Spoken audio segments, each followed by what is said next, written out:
Irama langkah kaki berdarah yang diseret di atas trotoar dingin hampir tidak terasa dalam keheningan sebelum fajar. Setiap sentimeter yang menyakitkan ke depan mengirimkan getaran melalui kerangka kurus dari apa yang dulunya adalah gembala Jerman yang luar biasa. Bulu anjing yang kusut dengan lumpur, darah, dan zat-zat yang tidak akan dipedulikan siapapun untuk diidentifikasi, tergantung dalam gumpalan dari tulang-tulang yang menonjol. Hanya mata, yang cekung namun membara dengan tekad purba, menunjukkan bahwa makhluk kerangka ini dulunya adalah teman kesayangan seseorang. Melalui mata itu, yang satu sebagian bengkak tertutup, yang lain mendung karena infeksi, membara satu tujuan tunggal. Robert Miller terbangun karena suara yang sangat samar sehingga hampir tidak terasa, goresan lemah di pintu depannya yang tidak akan pernah diperhatikan oleh tetangganya. Tetapi bagi seorang veteran Vietnam, dengan kewaspadaan berlebihan yang telah menghantuinya selama beberapa dekade, itu sama saja dengan gemuruh guntur. Ketika dia membuka pintu, tumpukan tulang dan bulu di depan pintunya tidak langsung terdaftar sebagai sesuatu yang dapat dikenali. Kemudian dia melihat mata mendung berjuang untuk fokus, mencoba mengangkat kepala yang terlalu berat untuk disangga oleh otot-otot leher yang sia-sia. Suara Max Robert pecah, ketidakpercayaan melawan pengakuan. Sisa kerangka gembala Jermannya menanggapi dengan satu gebrakan lemah ekornya ke beton, yang terakhir dari kekuatannya sebelum kesadaran menghilang. Kata-kata dokter hewan darurat tergantung di ruang pemeriksaan steril seperti hukuman mati. Kemungkinan bertahan hidup 30% paling baik. Apakah Anda yakin ingin membuatnya melalui ini? Tangan Robert yang kasar bergetar saat mereka membelai apa yang tersisa dari teman yang dulunya luar biasa itu. Dia menemukan jalannya pulang setelah 48 hari, bisiknya. Aku berutang padanya pertarungan yang sama. Robert Miller tidak selalu menjadi pertapa. Sebelum Vietnam mengubahnya selamanya, dia adalah bintang quarterback tim sekolah menengahnya, terpilih sebagai orang yang paling mungkin berhasil, dengan senyum yang bisa menerangi ruangan. Itu sebelum hutan, sebelum penyergapan yang membuatnya menjadi satu-satunya yang selamat dari unitnya, sebelum mimpi buruk yang menghantuinya selama 47 tahun. Di usia 70 tahun, bahunya yang dulu bidang sekarang membungkuk, tangannya terus-menerus gemetar, bukan karena usia tetapi karena ingatan yang menolak untuk memudar. 3 pernikahan yang gagal dan hubungan yang tegang dengan anak-anaknya telah membuatnya sendirian di sebuah rumah sederhana di pinggiran Millfield. Satu-satunya teman adalah kunjungan sesekali dari seorang konselor VA dan botol-botol obat resepnya yang tidak banyak meredakan iblis. Max tidak memulai hidup sebagai hewan peliharaan. Lahir dari garis keturunan gembala Jerman pekerja yang bergengsi, dia telah diidentifikasi sejak dini karena kecerdasan dan kemampuan fisiknya. Pada usia 2 tahun dia telah menjadi salah satu anjing pencari dan penyelamat paling berprestasi di negara bagian, dengan 12 penyelamatan gunung yang berhasil atas namanya. Momen penentunya datang selama kebakaran apartemen West Side 3 tahun lalu ketika dia mengabaikan perintah dan melanggar protokol, menyeret seorang penghuni yang tidak sadarkan diri dari bangunan yang dipenuhi asap. Penghuni itu adalah Robert Miller. Anjing itu menemukannya tidak sadarkan diri karena menghirup asap di bak mandi tempat dia jatuh selama episode PTSD yang dipicu oleh kesamaan alarm kebakaran dengan peringatan mortir yang masuk. Sementara ketidakpatuhan Max menyelamatkan hidup Robert, itu mengakhiri karir penyelamatan resminya. Para pelatih menganggapnya terlalu mandiri untuk operasi tim. Ikatan di antara mereka terbentuk hampir seketika, selama pemulihan Robert. Program anjing terapi rumah sakit VA membawa Max untuk berkunjung, dan para pengamat mencatat perubahan langsung dalam perilaku veteran. Tekanan darahnya kembali normal, mimpi buruk berkurang, dan dia mulai berbicara lagi untuk pertama kalinya dalam beberapa dekade. Dia menindaklanjuti semua sesi terapinya, mempertahankan ketenangan, dan menyelesaikan pelatihan yang diperlukan untuk memenuhi syarat sebagai pawang baru Max. Dalam setahun sejak Max datang untuk tinggal bersamanya, Robert telah berhubungan kembali dengan putrinya, mulai menjadi sukarelawan di VFW setempat, dan mengurangi separuh obat-obatannya. Anjing itu, seperti yang dicatat oleh terapis VA-nya, mencapai apa yang tidak bisa dilakukan oleh 40 tahun terapi. Pagi hari itu terjadi seperti biasa. Robert telah mengikuti rutinitas yang sama sejak Max masuk ke dalam hidupnya. Bangun jam 6, kopi di beranda sementara Max memeriksa batas halaman berpagar mereka, diikuti dengan jalan-jalan sejauh 1 mil di sekitar lingkungan. Selasa itu, radang sendi Robert sangat terasa, tekanan barometrik turun menjelang sistem badai yang mendekat. Hanya yang cepat hari ini, sobat, katanya kepada Max, yang tampaknya mengerti, tetap lebih dekat dari biasanya dengan langkah Robert yang pincang. Mereka telah kembali ke rumah tepat sebelum tetesan hujan pertama mulai turun dan Robert telah menetap di kursi malasnya dengan bantal pemanas dan obat-obatan paginya. Anak-anak Murphy dari 3 rumah di bawah mengumpulkan sumbangan untuk penggalangan dana sekolah mereka, melakukan putaran mereka meskipun hujan lebat akan segera terjadi. Tommy Murphy yang berusia 12 tahun, anak yang baik dengan tali sepatu yang terus-menerus tidak diikat, dalam pikiran yang bekerja lebih cepat daripada rentang perhatiannya, telah mengetuk dengan antusias, clipboard di tangan. Robert, menjawab pintu dengan Max di tumitnya, telah melangkah ke beranda untuk menulis cek, dengan asumsi anjing itu akan tetap berada di dalam latihannya. Apa yang tidak mereka berdua perhatikan adalah bahwa adik perempuan Tommy yang berusia 7 tahun, Katie, yang menunggu di trotoar, telah melihat seekor tupai dan mencoba membujuknya lebih dekat dengan sepotong batang granola. Max, meskipun bertahun-tahun disiplin, masih seekor anjing, dan ketika tupai itu melesat melintasi halaman, nalurinya menendang. Gerbang? Robert memanggil, melihatnya terbuka karena angin. Tommy telah membuka kuncinya saat masuk tetapi gagal mengamankannya dengan benar. Peringatan itu datang terlambat. Max melesat melalui celah itu, tupai membawanya pada pengejaran riang yang dengan cepat menghilang di sudut. Robert memanggil dan bersiul, yakin Max akan segera kembali, seperti yang selalu dia lakukan selama sesi pelatihan tanpa tali mereka. 5 menit berubah menjadi 15, lalu 30. Hujan ringan menjadi hujan lebat dan panggilan Robert yang semakin putus asa ditelan oleh badai. Pada malam hari Robert telah menutupi setiap jalan dalam radius 1 mil, pinggul artritisnya menjerit memprotes, pakaian basah kuyup. Tetangga bergabung dalam pencarian, memanggil nama Max ke dalam kegelapan yang berkumpul. Tommy Murphy, wajahnya berlinang air mata bersalah, telah membawa seluruh pasukan pramukanya untuk membantu menyisir taman terdekat. Putri Robert, Elizabeth, datang dari kabupaten sebelah ketika dia akhirnya meneleponnya. Panik karena khawatir, setelah 4 jam pencarian. Dia diberi microchip, dia meyakinkan ayahnya. Seseorang akan menemukannya. Tetapi saat kilat membelah langit dan guntur bergemuruh dengan menakutkan, Robert merasakan dingin yang tidak ada hubungannya dengan pakaian basahnya. Malam pertama itu adalah yang terburuk yang dialami Robert sejak kembali dari Vietnam. Setiap suara gemuruh guntur membuatnya menyelam untuk berlindung. Badai di luar bergabung dengan baku tembak dalam ingatannya. Tanpa kehadiran hangat Max untuk membumikannya, untuk mendorongnya kembali ke kenyataan ketika kilas balik dimulai, Robert mendapati dirinya terjebak antara masa lalu dan masa kini. Menjelang pagi, lampu ruang tamunya hancur, furnitur terbalik, selama teror malam yang tidak dapat diingatnya, Elizabeth, yang telah menginap, menemukannya meringkuk di bak mandi saat fajar, matanya kosong. Hari kedua membawa pendekatan sistematis. Mereka mengajukan laporan ke pengendali hewan, menelepon setiap tempat penampungan dalam radius 80 km, memposting di halaman komunitas, dan mencetak selebaran dengan foto Max dan informasi kontak Robert. Keluarga Murphy memobilisasi kelompok gereja mereka untuk mendistribusikannya ke seluruh kabupaten. Organisasi veteran setempat, mengetahui apa arti Max bagi salah satu dari mereka sendiri, mengorganisasi kelompok pencari yang menyisir hutan di luar subdivisi. Pada akhir minggu pertama, kebenaran yang mengerikan menyelimuti Robert seperti kain kafan. Max benar-benar hilang, bukan hanya hilang sementara. Gembala Jerman dengan tanda hitam dan coklat yang khas dan sikap ramah akan mudah dikenali. Jika seseorang telah menemukannya, mereka akan melaporkannya sekarang. Alternatifnya terlalu menyakitkan untuk direnungkan. Terluka di hutan, ditabrak mobil di jalan raya 8 km ke timur. Atau, yang paling tak tertahankan, dicuri oleh seseorang yang mengenali nilainya sebagai anjing layanan terlatih. Ayah, kamu harus terus minum obatmu, desak Elizabeth, mengawasi ayahnya mundur ke dalam dirinya sendiri saat hari-hari berlalu. Botol pil itu tidak tersentuh di meja kamar mandi. Robert bersikeras bahwa dia tidak ingat mana yang harus diminum kapan, tanpa Max menyodok pada waktu-waktu tertentu dalam sehari. Janjinya di VA tidak dihadiri, panggilan teleponnya menjadi lebih pendek, suaranya lebih datar. Komunitas dimobilisasi ketika mereka menyadari keadaan darurat ganda yang terjadi, seekor anjing layanan yang hilang dan seorang veteran dalam krisis.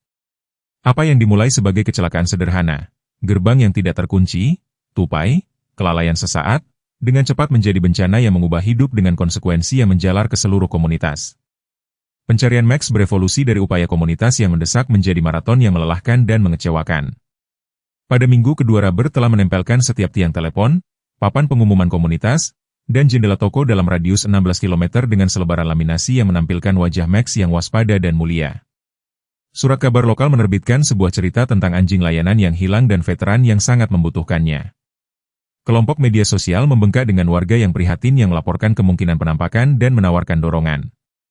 Selama beberapa hari yang menggoda, harapan melonjak ketika seekor gembala Jerman yang cocok dengan deskripsi Max terlihat di dekat arena pameran kabupaten, tetapi anjing itu menghilang sebelum ada yang bisa mendekatinya.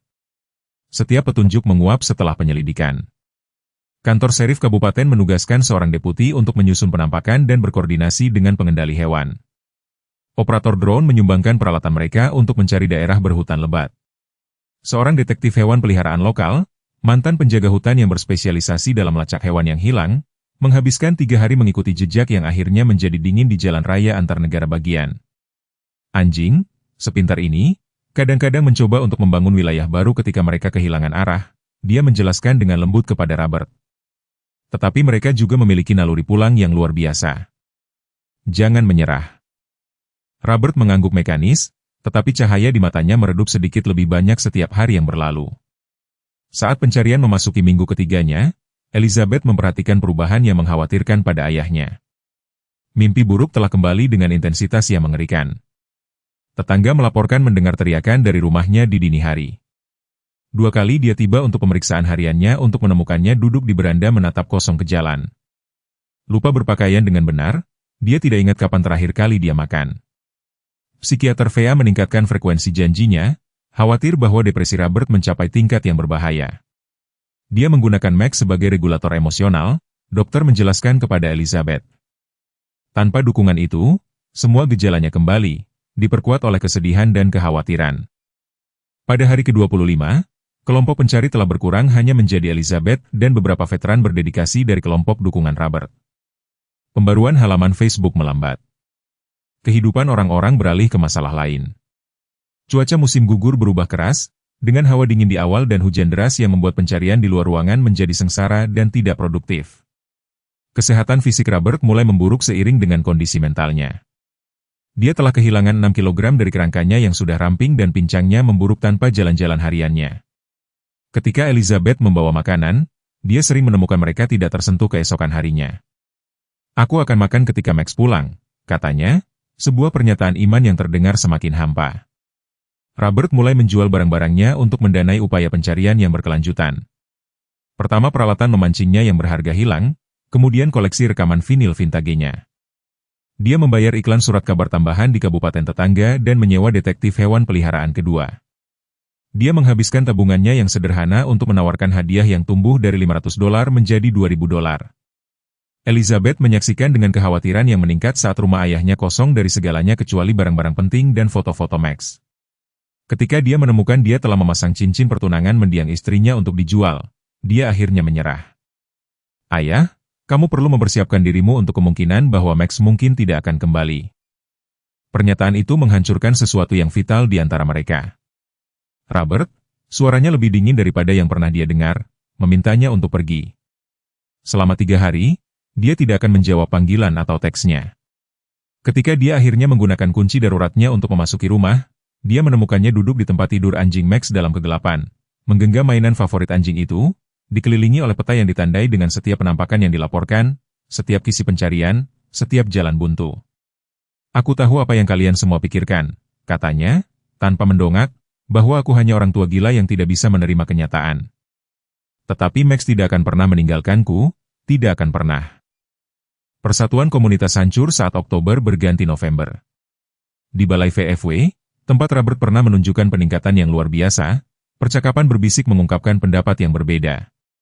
"Seseorang perlu menyampaikan pesan kepadanya," desak Frank Delgado, seorang veteran badai gurun yang telah menyaksikan kesedihan obsesif yang serupa. Anjing itu hilang dan Robert menghancurkan dirinya sendiri.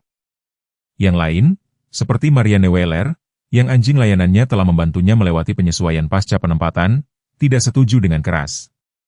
"Kamu tidak mengerti ikatan itu. Jika itu sersanku, aku juga tidak akan pernah berhenti mencari." Perpecahan meluas ke komunitas yang lebih luas, dengan beberapa tetangga menyarankan pencarian yang sedang berlangsung menjadi tidak sehat, sementara yang lain mempertahankan bahwa harapan sangat penting untuk kelangsungan hidup Robert. Prakirawan cuaca memperkirakan November terdingin dalam 30 tahun, dengan pembekuan dini dan kemungkinan salju sebelum Thanksgiving. Elizabeth menggulir laporan meteorologi di teleponnya sambil duduk di dapur Robert, merasakan setiap derajat yang jatuh seperti serangan pribadi.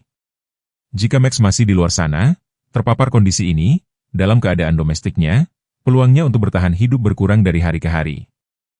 Pikiran yang tak terucapkan tergantung di antara dia dan ayahnya. Bahkan jika Max awalnya selamat dari kehilangannya, Musim yang berubah mungkin mengklaimnya di mana petualangan yang salah tidak terjadi. Realitas keuangan menghantam dengan kekuatan brutal. Di minggu ke-6, cek disabilitas Robert, yang menipis karena biaya pencarian dan tagihan yang diabaikan, tidak dapat menutupi pembayaran hipoteknya dan dana hadiah yang berkelanjutan. Konselor VA-nya mengatur sesi darurat, khawatir bahwa tunawisma akan menghancurkan apa yang tersisa dari kesehatan mental Robert yang rapuh. Kamu telah melakukan segala sesuatu yang mungkin secara manusiawi, konselor itu meyakinkannya. Tidak ada yang bisa melakukan lebih banyak, tetapi Max ingin kamu menjaga dirimu sekarang. Robert mengangguk diam-diam. Tetapi kemudian malam itu Elizabeth menemukan dia telah mendaftarkan mobilnya untuk dijual, satu-satunya transportasi yang tersisa. Embun beku menutupi tanah pada pagi hari ke-45, ketika Tommy Murphy mengetuk dengan ragu-ragu di pintu Robert. Anak itu telah melanjutkan pencarian hariannya sendiri karena rasa bersalah dan tekad, menolak untuk menerima bahwa kecerobohannya sesaat mungkin telah menyebabkan kerugian yang berkelanjutan. Tuan Miller, katanya, sambil memegang sepotong kulit berlumpur dan berjumbai, saya menemukan ini di dekat sungai di belakang taman industri. Itu adalah kalung Max, yang dia kenakan saat dia menghilang. Tag logam masih terpasang tetapi ternoda karena paparan. Robert mendekapnya di tangannya yang gemetar, menjalankan jari-jari artritis di atas pelat nama timbul. Kerah telah dipotong, tidak rusak, tetapi sengaja dipotong dengan benda tajam. Seseorang telah menghapusnya dengan sengaja. Implikasi itu mengirimkan es melalui pembuluh darah Robert, lebih dingin dari angin November yang mencambuk di sekitar mereka. Max tidak hanya hilang selama ini, dia telah diambil. Penemuan kerah Max yang sengaja dipotong mengubah pencarian dari misi penyelamatan menjadi sesuatu yang lebih gelap. Robert membawa kerah itu ke Sheriff Daniels, yang memeriksa potongan bersih itu dengan cemberut. Ini tidak dilakukan oleh hewan atau tersangkut pada sesuatu, dia menegaskan, membaliknya di tangannya yang kasar. Seseorang memiliki anjingmu, Tuan Miller. Sheriff berjanji untuk membuka penyelidikan, tetapi nada hati-hatinya mengungkapkan batasan yang mereka hadapi. Sumber daya terbatas, jejak yang berumur berminggu-minggu, dan kenyataan bahwa hewan peliharaan yang dicuri jarang menerima prioritas investigasi yang sama dengan kejahatan lainnya. Ketika Robert meninggalkan kantor polisi sambil menggenggam kerah dalam kantong bukti yang disegel, perpecahan di komunitas sudah mulai semakin dalam. Millfield Gazette menerbitkan sebuah cerita halaman depan tentang perkembangan baru, mendorong banjir opini. Di bagian komentar edisi online mereka, beberapa menyatakan kemarahan dan tekad baru untuk menemukan Max, sementara yang lain mempertanyakan mengapa begitu banyak sumber daya yang dikhususkan untuk anjing satu orang ketika kabupaten menghadapi kekurangan anggaran untuk layanan penting. Ini memilukan, tulis seorang komentator, tetapi pada titik tertentu kita perlu menerima bahwa anjing hilang setiap hari. Yang lain menjawab bahwa, anjing itu menyelamatkan lebih banyak nyawa sebagai hewan penyelamat daripada kebanyakan dari kita. Dia pantas mendapatkan setiap upaya. Perdebatan meluas ke pertemuan Dewan Kota, di mana agenda tentang pendanaan pengendalian hewan menjadi diskusi hangat tentang hewan layanan, kebutuhan veteran, dan prioritas komunitas. Di Millfield Dinner, tempat Robert pernah menjadi pelanggan tetap, dengan Max berbaring dengan tenang di bawah mejanya, kerumunan sarapan terpecah menjadi faksi. Charlie Wilson, yang bengkel mobilnya telah menampilkan 3 selebaran Robert, menggelengkan kepalanya sambil minum kopi. Sudah 7 minggu. Bahkan jika seseorang membawanya, apa peluang dia masih di sekitar sini atau masih hidup? Di seberang ruangan, Denise Maloney dari penyelamatan hewan lokal menampar tangannya di atas meja. Intinya adalah bahwa seseorang tahu sesuatu, kerah itu tidak berjalan sendiri ke sungai. Pelayan, muak dengan ketegangan, akhirnya meminta kedua belah pihak untuk merendahkan suara mereka atau membawa diskusi mereka ke tempat lain. Elizabeth menyaksikan isolasi ayahnya tumbuh saat front persatuan komunitas hancur. Dukungan yang awalnya mengelilinginya menjadi lebih rumit saat minggu-minggu berubah menjadi bulan dan kelelahan kasih sayang muncul. Beberapa tetangga masih memeriksanya, secara teratur membawa casserole dan menawarkan untuk mengantarnya ke janji temu, sementara yang lain menghindari kontak mata saat melewati halaman yang semakin terabaikan. Bisikan mencapai kekhawatirannya tentang kesehatan mental ayahnya, saran bahwa fiksasinya menjadi tidak sehat, implikasi bahwa, sebagai putrinya, dia harus melakukan sesuatu untuk membantunya move on. Setiap komentar menyengat, tetapi tidak ada yang sebanyak menonton martabat ayahnya terkikis setiap hari yang berlalu. Situasi keuangan Robert mencapai titik krisis pada minggu ke-7. Pembayaran hipotek tidak terpenuhi, memicu surat peringatan dari bank. Mobilnya, yang dijual ke dealer dengan harga jauh lebih rendah dari nilainya, membuatnya bergantung pada orang lain untuk transportasi ke janji temu VA dan upaya pencarian. Elizabeth tiba suatu sore untuk menemukannya memilah-milah foto-foto Martha, mendiang istrinya, bersiap untuk menjual kotak perhiasannya, salah satu dari sedikit barang kenangan yang dia simpan melalui semua kesulitan sebelumnya. "Ayah, kamu tidak bisa terus melakukan ini," dia memohon, tetapi tanggapannya tidak tergoyahkan. "Aku membuat janji pada Max ketika aku mengadopsinya bahwa dia tidak akan pernah ditinggalkan lagi. Aku tidak akan melanggar janji itu, tidak peduli berapa biayanya bagiku."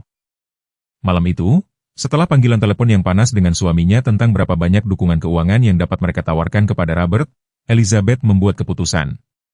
Dia mendaftarkan liburan Disney keluarga yang direncanakan di situs penjualan kembali, menggunakan deposit yang dikembalikan untuk membayar hipotek dan utilitas ayahnya. Hanya untuk bulan ini, dia berkata pada dirinya sendiri, mengetahui bahkan ketika dia melakukannya bahwa dia mengaktifkan pencarian yang semakin tampak feodal. Tetapi alternatifnya, menonton ayahnya menjadi tunawisma dalam pengejarannya terhadap Max, tidak terpikirkan. Ketika dia memberinya tanda terima yang menunjukkan tagihannya dibayar, mata Robert berlinang air mata syukur dan malu. "Aku akan membayarmu kembali," janjinya. "Ketika Max pulang, kita akan mencari tahu semuanya." Sheriff Daniels menelepon Robert pada hari ke-42 dengan petunjuk. Seorang deputi telah menyelidiki laporan tentang perkelahian anjing ilegal di tepi barat pedesaan kabupaten dan seorang informan menyebutkan melihat gembala Jerman yang cocok dengan deskripsi Max. "Jangan terlalu berharap," Sheriff memperingatkan. "Operasi-operasi ini bergerak dan informasinya setidaknya berumur beberapa minggu." Robert, yang telah tidur di mobilnya di luar taman industri dekat tempat kerah itu ditemukan, segera mengarahkan kembali upayanya. Gudang-gudang yang ditinggalkan dan properti yang disita di sepanjang Jalan County 27 menjadi fokus barunya. Setiap struktur bobrok, penjara potensial untuk teman yang hilang. Koneksi perkelahian anjing melepaskan gelombang baru tanggapan komunitas. Bahkan mereka yang berpikir sudah waktunya bagi Robert untuk move on terkejut dengan kemungkinan bahwa Max, anjing layanan pahlawan, mungkin telah dipaksa untuk melakukan kebrutalan seperti itu. Berita lokal menyiarkan segmen tentang perkelahian anjing ilegal yang menampilkan wawancara dengan petugas pengendali hewan yang menggambarkan kondisi dan perlakuan mengerikan terhadap hewan yang terlibat dalam cincin-cincin ini. Relawan kembali untuk mendistribusikan selebaran di seluruh Kabupaten Barat yang menekankan uang hadiah dan menjanjikan anonimitas untuk informasi. Robert menyaksikan upaya baru dengan mata cekung, berbisik kepada Elizabeth. Jika mereka menyakitinya, jika mereka membuatnya berkelahi, dia tidak dilatih untuk itu. Dia dilatih untuk menyelamatkan nyawa. Pada hari ke-45, psikiater V. Robert melakukan kunjungan rumah, khawatir dengan laporan dari Elizabeth tentang ayahnya yang tidur di mobilnya dan hampir tidak makan. Dokter menemukan Robert menuangkan peta yang menandai lokasi properti yang ditinggalkan dengan pin merah, dindingnya ditutupi dengan garis waktu potensi penampakan dan teori. "Ini tidak sehat, Robert," kata dokter dengan lembut. "Kamu sudah berhenti minum obatmu. Kamu tidak tidur.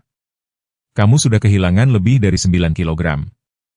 Max tidak akan menginginkan ini untukmu." Untuk pertama kalinya sejak pencarian dimulai, Robert benar-benar hancur, bahunya yang kurus bergetar karena isak tangis. "Aku bisa merasakannya," dia bersikeras melalui air mata. "Dia di luar sana menderita dan dia membutuhkanku, sama seperti aku membutuhkannya. Mengapa tidak ada yang bisa mengerti itu?" Dokter meresepkan obat penenang dan mengatur agar seorang pekerja perawatan kesehatan rumah tangga sementara memeriksanya setiap hari. Elizabeth mendapati dirinya terpecah antara mendukung tekad ayahnya dan takut akan kesehatannya yang memburuk. Malam itu, saat dia membantunya mengatur barang-barangnya yang tersisa minimal, dia menemukan sebuah jurnal yang dia simpan. Setiap entry ditujukan langsung kepada Max, menggambarkan upaya pencariannya dan berjanji untuk tidak pernah menyerah. Emosi mentah di halaman-halaman itu, ditulis dengan tulisan tangan ayahnya yang semakin goyah, menghancurkan sesuatu dalam dirinya. Terlepas dari keberatan suaminya, dia mengambil cuti dari pekerjaannya keesokan paginya. "Aku pindah dengan ayah sampai ini terselesaikan satu atau lain cara," katanya kepadanya. "Aku tidak bisa membiarkannya menghadapi ini sendirian lagi." Salju pertama turun pada hari ke-47, menutupi kabupaten dengan 5 cm bubuk yang mengubah lanskap dan menghapus setiap jejak aroma yang tersisa. Robert berdiri di berandanya saat Fajar mengawasi serpihan-serpihan itu berputar-putar dan lampu-lampu jalan bersinar. Secangkir kopi mendingin terlupakan di tangannya. Jika dia di luar sana dalam hal ini, dia bergumam, tanpa tempat berlindung. Elizabeth, yang telah tidur di sofanya selama 2 malam, melingkarkan selimut di bahunya. "Kita akan mulai lagi ketika mencair," janjinya, tetapi beban keraguan yang tak terucapkan tergantung di antara mereka. Musim dingin mulai lebih awal dan bahkan jika Max entah bagaimana selamat dari segala hal lain, paparan elemen akan menjadi musuh yang tangguh bagi hewan peliharaan. Kemudian pagi itu Robert menerima panggilan dari nomor yang tidak dikenal. Suara di ujung sana ragu-ragu, dengan aksen pedesaan yang kental. "Hadiah untuk anjingmu masih bagus?" Penelepon bertanya. "Karena aku pikir aku mungkin tahu sesuatu." Tangan Robert gemetar begitu hebat sehingga Elizabeth harus mengangkat telepon. Penelepon, yang hanya mengidentifikasi dirinya sebagai Jay, mengaku memiliki informasi tentang operasi perkelahian anjing tetapi menginginkan uang hadiah di muka. Elizabeth, merasakan potensi penipuan, mengatur untuk bertemu dengannya di kantor serif. Alih-alih, penelepon segera menutup telepon. Serif Daniels, ketika dikonsultasikan, mengkonfirmasi kecurigaannya. "Kami telah menerima 3 panggilan serupa sejak hadiah ditingkatkan," penipu memangsa keputusasaan. Nyala harapan Robert yang singkat padam seperti lilin di angin. Saat senja mendekat pada hari ke-47, dengan salju ringan masih turun, Elizabeth meyakinkan ayahnya untuk makan sesuatu yang substansial untuk pertama kalinya dalam beberapa hari. Tindakan sederhana menyiapkan sup tomat dan sandwich keju panggang, makanan penghiburnya sejak kecil, tampaknya untuk sementara membumikannya dalam keadaan normal. Mereka makan hampir dalam diam.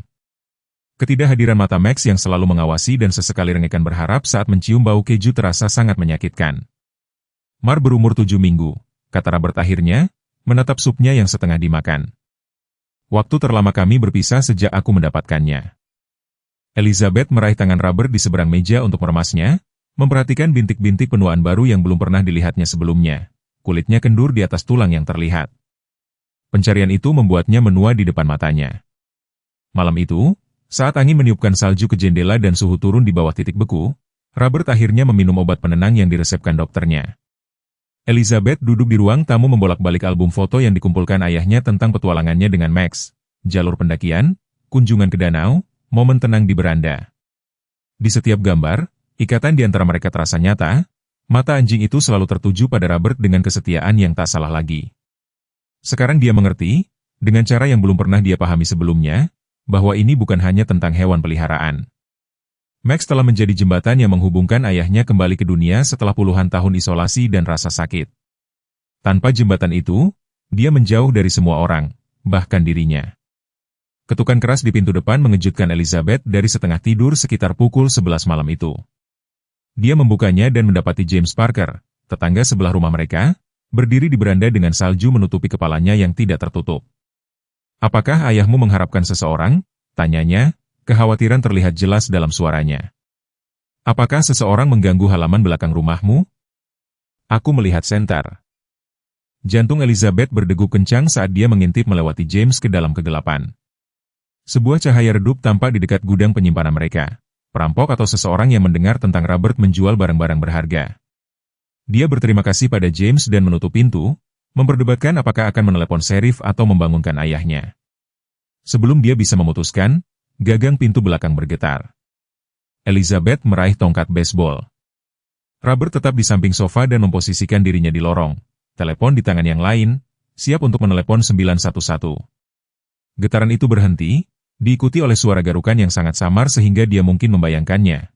Lalu tanpa ragu, rengekan, bukan manusia tetapi anjing. Jari-jarinya meraba-raba kunci mati saat dia bergegas ke pintu, membukanya ke malam bersalju. Tidak ada yang langsung terlihat dalam kegelapan. Kemudian, dalam cahaya redup yang tumpah dari ambang pintu, dia melihat gerakan, bayangan, lebih gelap dari malam di sekitarnya, menyeret dirinya melalui salju yang baru turun, meninggalkan jejak putih yang terganggu di belakangnya. "Ayah," teriak Elizabeth, berlutut di samping sosok yang hampir tidak bisa dikenali itu. "Ayah, bangun. Dia pulang." Max pulang. Anjing kurus kering yang berlumuran kotoran dan darah berhasil mengangkat kepalanya saat mendengar namanya. Ketukan lemah ekornya menciptakan malaikat kecil di salju. Elizabeth, terisak tak terkendali, mengumpulkan hewan yang dulunya kuat itu ke dalam pelukannya, terkejut betapa ringannya dia, pada menonjolnya setiap tulang rusuk dan tulang belakang di bawah jari-jarinya. Dari suatu tempat di rumah, dia mendengar langkah kaki ayahnya yang tidak rata. Lalu tangisnya yang pedih saat dia tersandung ke beranda dan melihat siapa yang dipegangnya. Saat Robert ambruk di samping mereka di salju, mengumpulkan anjingnya ke dalam pelukan yang gemetar, Max mengumpulkan kekuatan untuk menjilat tangan tuannya sekali sebelum matanya tertutup karena kelelahan. Perjalanan sejauh 32 km ke rumah sakit hewan darurat di Grantsville adalah perjalanan terpanjang dalam hidup Elizabeth. Di kursi penumpang, Robert memeluk tubuh Max yang kurus kering yang terbungkus selimut, berbicara terus-menerus dengan suara rendah dan menenangkan sementara air mata mengalir tanpa disadari di wajahnya yang keriput. Kamu berhasil pulang, sobat. Kamu menepati janjimu. Sekarang kamu bertahan sedikit lebih lama. Napas anjing itu dangkal dan tidak teratur. Setiap hembusan napas adalah desisan samar yang bergemuruh menyeramkan di mobil yang sunyi. 2 kali selama perjalanan, mata Max terbuka, mencari wajah Robert, sebelum tertutup lagi karena kelelahan. Jam di dashboard menunjukkan pukul 12:17 pagi, hari ke-48 sejak Max menghilang melalui gerbang yang terbuka. Dr. Abigail Chen, dokter hewan darurat yang menjawab panggilan panik mereka sebelumnya, sedang menunggu di pintu dengan Gurney dan 2 teknisi. Tarikan napasnya yang tajam ketika mereka membuka selimut memberitahu Elizabeth segala sesuatu tentang kondisi Max yang tidak dapat dinilai oleh matanya yang tidak terlatih. Dia sangat dehidrasi dan kekurangan gizi, kata Dr. Chen, tangannya sudah bergerak efisien di atas tubuh Max. Suhu internalnya sangat rendah. Saya perlu segera memulai cairan hangat dan mendapatkan beberapa diagnostik. Saat mereka membawa Max pergi, Robert mencoba mengikuti, tetapi Dr. Chen dengan lembut mencegatnya. Beri kami 30 menit untuk menstabilkannya, Tuan Miller. Saya janji kami akan datang menjemput Anda sesegera mungkin. 30 menit itu terasa seperti permen karet, setiap detik, menarik ketenangan Robert semakin tipis sampai Elizabeth takut dia mungkin hancur sepenuhnya. Dia mondar-mandir di ruang tunggu kecil, 7 langkah di setiap arah, presisi militer dalam gerakannya, meskipun dia pincang. Dia kembali kepadaku, katanya berulang-ulang, seolah keajaiban itu belum sepenuhnya terdaftar. 48 hari dan dia menemukan jalan pulang. Elizabeth, yang membuat panggilan untuk memperbarui pencarian, sukarelawan, dan tetangga, menyaksikan ayahnya berubah di depan matanya. Posturnya, meluruskan mata, waspada, suara stabil, untuk pertama kalinya dalam beberapa minggu. Kembalinya Max, betapapun mengerikannya kondisinya, telah mulai menyembuhkan Robert. Ekspresi Dr. Chen ketika dia akhirnya muncul adalah serius. Dia hidup, tetapi saya tidak akan melebih-lebihkan ini genting. Dia kehilangan sekitar 60% dari berat badannya. Beberapa cedera, beberapa sebagian sembuh, yang lain segar. Anemia parah, fungsi hati dan ginjal terganggu karena dehidrasi dan kelaparan. Suhu tubuhnya 94 derajat ketika dia tiba. Hipotermia adalah perhatian yang signifikan di atas segalanya. Dia berhenti, melirik papan klipnya. Tetapi dia berjuang. Jantungnya sangat kuat mengingat kondisinya, yang menunjukkan kesehatan yang sangat baik yang dia miliki sebelumnya, sebelum apapun yang terjadi padanya. Robert mendengarkan dengan ketenangan militer, menyerap setiap detail tanpa berkedip. Bisakah saya melihatnya? Pertanyaan itu membawa beban 48 hari pencarian, malam-malam yang dihabiskan untuk memanggil ke dalam kegelapan, harapan yang terentang di luar batas yang wajar tetapi tidak pernah ditinggalkan. Dr. Chen mengangguk singkat. Kami telah menempatkannya di unit pemanas dengan cairan 4 dan oksigen tambahan. Dia tidak sepenuhnya sadar, tetapi dia mungkin mengenali suara Anda. Saat mereka mengikutinya melalui pintu klinik, dia menambahkan dengan tenang, saya harus mempersiapkan Anda. Dia terlihat berbeda di bawah lampu medis daripada di rumah. Tingkat cederanya signifikan.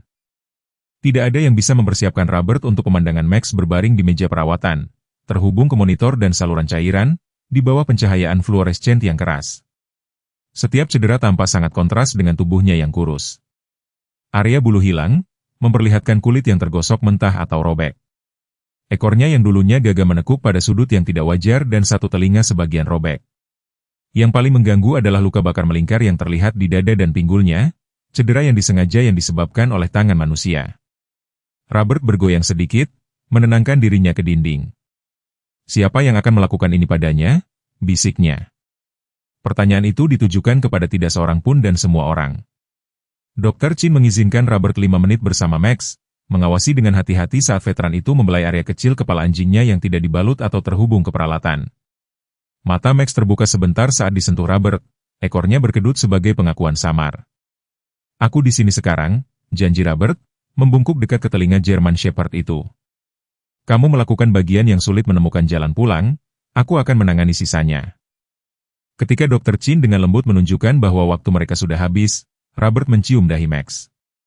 Sebelum mengizinkan dirinya untuk dibawa keluar. Di lorong, dia menegakkan bahunya. Katakan padaku dengan tepat apa yang dia butuhkan. Biaya dokter tidak menjadi masalah. Elizabeth, yang tahu persis betapa sedikit uang yang tersisa pada ayahnya, tidak mengatakan apapun, secara mental menghitung berapa banyak kredit yang tersisa di kartu daruratnya. Selama berjam-jam sebelum fajar, Dr. Chen dan timnya bekerja untuk menstabilkan kondisi Max. Pemeriksaan darah mengungkapkan tingkat krisis fisiologisnya yang penuh, ketidakseimbangan elektrolit, kekurangan protein, anemia, begitu parah sehingga ajaib dia berhasil berjalan sama sekali. Sinar X menunjukkan 3 patah tulang rusuk yang sebagian sembuh dan bukti trauma tumpul paksa ke bagian belakangnya. Yang paling mengkhawatirkan adalah waktu respons pupilnya yang lambat terhadap cahaya, menunjukkan dampak neurologis dari trauma kepala atau kekurangan gizi yang parah. Setiap temuan baru melukiskan gambaran yang lebih jelas tentang kekejaman yang disengaja yang membuat Elizabeth merasa sakit secara fisik dan mengeraskan ekspresi Robert menjadi sesuatu yang belum pernah dia lihat sebelumnya. Wajah tentara yang dia dulunya sebelum dia lahir. Pukul 5.30 pagi, saat cahaya fajar yang berair mulai menyaring melalui tirai ruang tunggu, Sheriff Daniels tiba di klinik sebagai tanggapan atas laporan wajib Dr. Chin tentang dugaan penyiksaan hewan. Saya datang secara pribadi, katanya kepada Robert, melepas topinya, ingin melihat sendiri apa yang kita hadapi. Wajah Sheriff yang keriput menegang saat dia melihat foto-foto yang didokumentasikan Dr. Chen untuk bukti. Ini bukan hanya kelalaian, dia menegaskan dengan muram. Cedera ini konsisten dengan perkelahian anjing. Luka bakar listrik digunakan untuk melatih anjing petarung membuatnya agresif. Tangan Robert mengepal di sisinya, tendonnya menonjol seperti kabel. Saya ingin siapapun yang melakukan ini ditemukan, Sheriff. Saya ingin mereka menghadapi apa yang telah mereka lakukan. Saat pagi tiba sepenuhnya, membawa serta sinar matahari musim dingin yang cemerlang yang mengkhianati gravitasi di dalam dinding klinik, Dr. Chin memanggil Robert dan Elizabeth ke ruang konsultasi. Max telah distabilkan cukup untuk pekerjaan diagnostik penuh dan pengobatan cedera langsungnya, tetapi prognosisnya tetap dijaga. 24 jam berikutnya sangat penting, jelasnya. Tubuhnya telah dalam mode kelaparan selama berminggu-minggu. Memperkenalkan kembali nutrisi terlalu cepat dapat menyebabkan sindrom refeeding, yang bisa berakibat fatal. Kita perlu melanjutkan dengan sangat hati-hati dengan rencana nutrisinya. Robert mengangguk mekanis, menyerap setiap detail dengan presisi militer. Apa peluangnya? Dia bertanya, akhirnya pertanyaan yang telah dia hindari sejak mereka tiba. Dr. Chen tidak gentar dari pertanyaan langsung. Sejujurnya, sekitar 30%, paparan, kelaparan, dan cedera telah membebani setiap sistem di tubuhnya.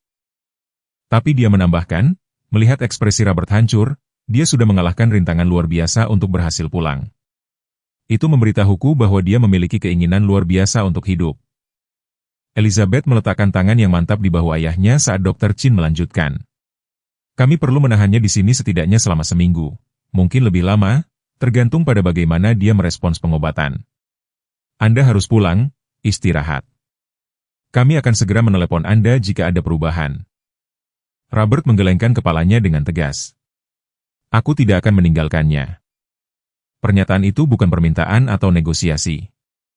Itu membawa kepastian mutlak dari seorang pria yang telah menghabiskan 48 hari untuk mencari dan tidak akan dipisahkan lagi sekarang setelah pencariannya berakhir.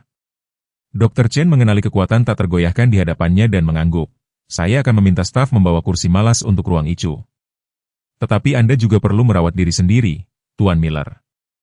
Max akan membutuhkan Anda dengan kekuatan penuh untuk apa yang ada di depan. Dia tidak perlu menjelaskan proses pemulihan panjang yang menanti, bahkan jika Max selamat dari hari-hari pertama yang kritis ini. Menjelang tengah hari, berita tentang kembalinya Max yang ajaib telah menyebar ke seluruh Millfield. Kelompok media sosial yang sama yang telah mengordinasikan upaya pencarian sekarang mengorganisasikan dukungan untuk Robert dan Max, makanan yang dikirim ke klinik, tawaran untuk menanggung biaya dokter hewan, transportasi untuk Elizabeth. Komunitas yang telah mulai retak di bawah beban pencarian yang tampaknya tanpa harapan, bersatu kembali dalam tekad untuk melihat cerita ini sampai akhir yang positif. Tommy Murphy dan keluarganya tiba di klinik dengan kartu buatan tangan yang ditandatangani oleh seluruh pasukan pramukanya. Mata anak laki-laki itu lebar dan sungguh-sungguh ketika Elizabeth menjelaskan kondisi Max. Dia pahlawan, bisik Tommy. Pahlawan tidak menyerah. Krisis besar pertama datang saat senja. Robert, tertidur di kursi malas di samping kandang Max, terbangun oleh alarm tiba-tiba dan hiruk-pikuk aktivitas saat Max mulai mengalami kejang. Krisis besar pertama datang saat senja. Robert, tertidur di kursi malas di samping kandang Max, terbangun oleh alarm tiba-tiba dan hiruk-pikuk aktivitas saat Max mulai mengalami kejang. Dr. Chen dan timnya bekerja dengan cepat memberikan obat darurat sementara Robert menyaksikan dengan ngeri tanpa daya saat tubuh Max yang kurus kering menggeliat. Saluran 4 yang baru ditempatkan berisiko terlepas dengan setiap kejang. Hipoglikemia dan gangguan elektrolit, Dr. Chen menjelaskan dengan singkat kepada timnya, mendorong dekstrosa dan kalsium glukonat.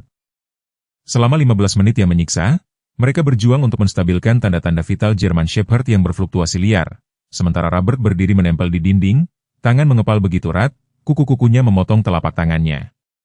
Pengalaman tempur seumur hidup tidak berguna dalam pertempuran ini. Ketika krisis akhirnya berlalu, meninggalkan Max tidak sadar tetapi stabil, kaki Robert menyerah.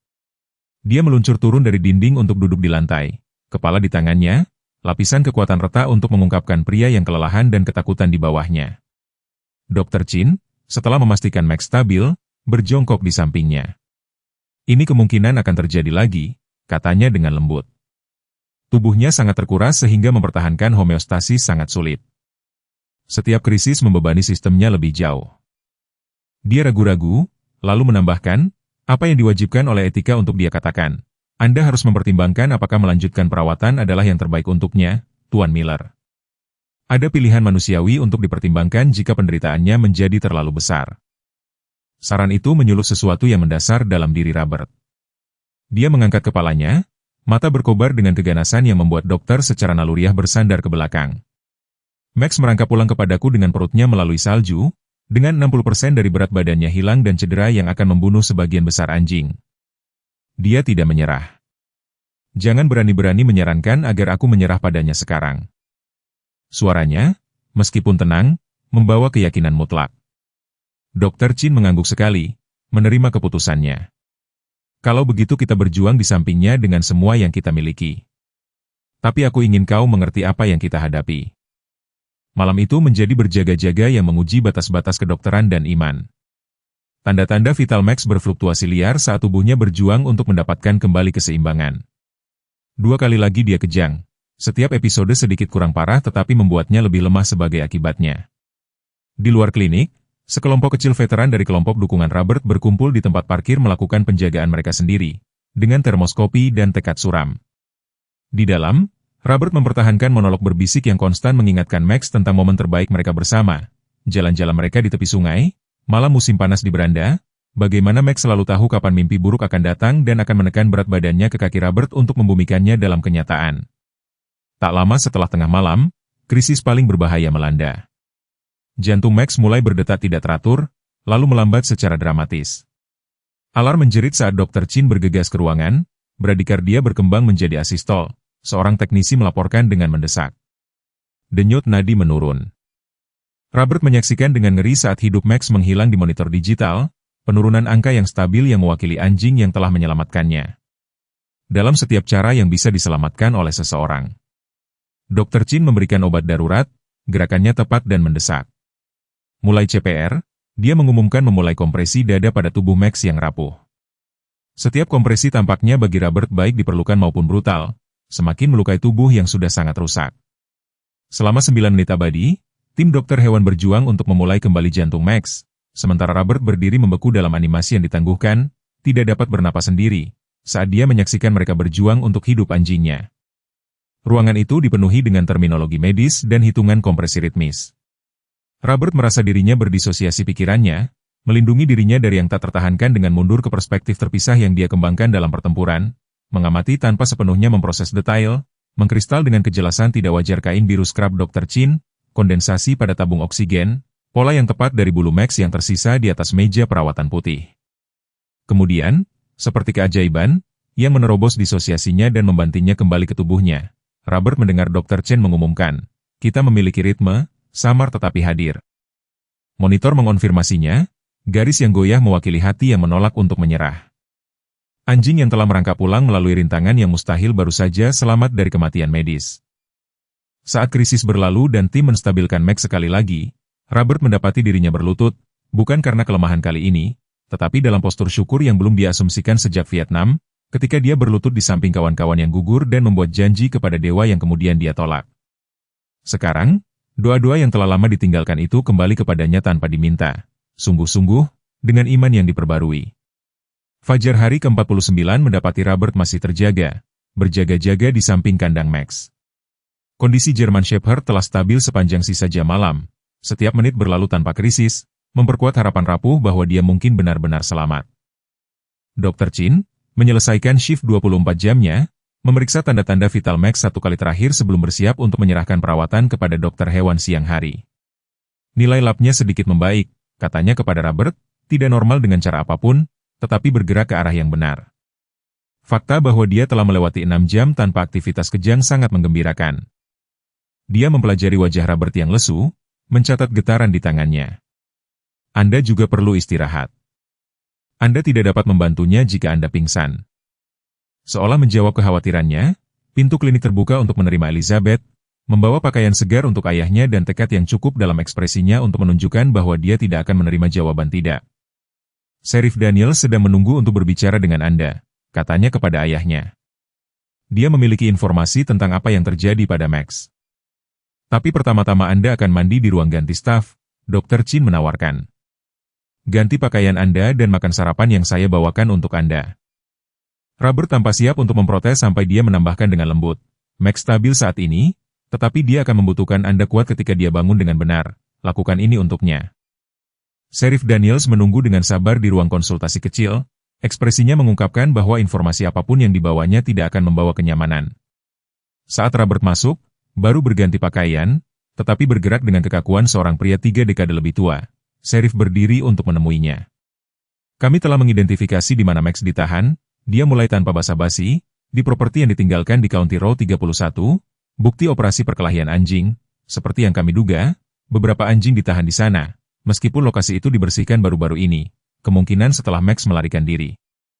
Dia ragu-ragu, lalu meletakkan tangannya di bahu Robert. Ada lagi dan tidak mudah untuk didengar, tetapi Anda pantas tahu kebenaran penuh tentang apa yang dialami dan diatasi anjing Anda untuk kembali kepada Anda. Sheriff Daniels menyebarkan foto-foto di atas meja ruang konsultasi. Setiap gambar lebih mengganggu daripada yang terakhir. Properti yang ditinggalkan di County Road 31 mengungkapkan operasi mimpi buruk. Kandang darurat yang dibangun dari rantai dan kayu lapis, peralatan pelatihan yang dirancang untuk membangun agresi dan, yang paling memberatkan, lubang melingkar dengan tanah bernoda darah tempat anjing dipaksa untuk bertarung. Kami menemukan bukti jejak yang mengonfirmasi Max ditahan di sini. Jelas Sheriff, suaranya profesional tetapi mata mengkhianati rasa jijiknya. Sampel rambut, pengetikan darah yang cocok dengan tipe darahnya yang langka.